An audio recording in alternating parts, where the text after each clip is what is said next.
Dow now down 92. Let's get to Chicago. Rick Santelli at the CME. Hey, Rick. Hi, Carl. You know, I found it interesting this morning that we had the pairing of productivity, costs, and, of course, the ADP jobs number. So to summarize, we see that productivity isn't as robust. We see unit labor cost falling away, and we just don't see enough jobs.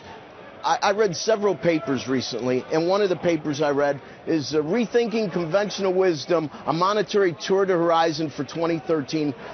It was in the February edition of Globe Asia, and I want to read a couple of things that were written by Stephen Hank. Okay.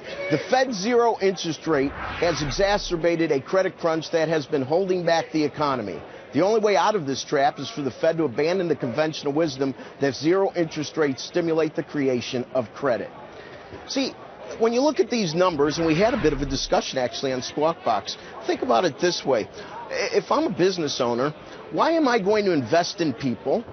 I have the costs of Obamacare coming up, and everything I've read, it certainly doesn't look like they're going to be contained, and it doesn't look like they're going to be less than the shoddy system we were trying to fix.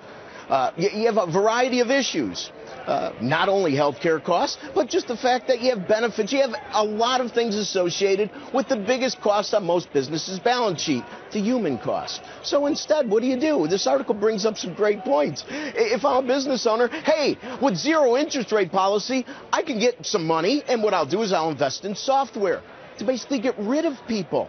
Okay, I'll try to become more efficient. There is very little incentive for the hiring part of this equation. Let's bring up another paper. Fed stimulus chokes indirect finance to SMEs, small and medium-sized enterprise, basically small and medium-sized business. This is written by Stanford economist Ronald McKinnon. And the reason I enjoyed this is for the same reasons. He looks at it from the lender's side of the equation. He says it this way.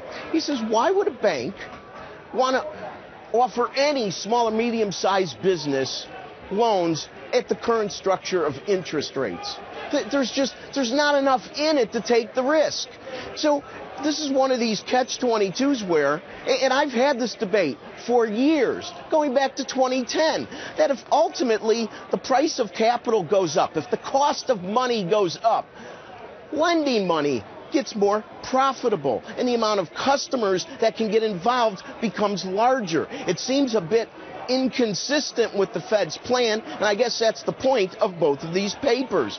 So in the future, I think a lot of these economists that have been studying Japan for 2 decades have a lot to say, because zero interest rate policy certainly wasn't the panacea for Japan. Back to you, Carl. All right. Thanks so much, Rick. See you in a little bit.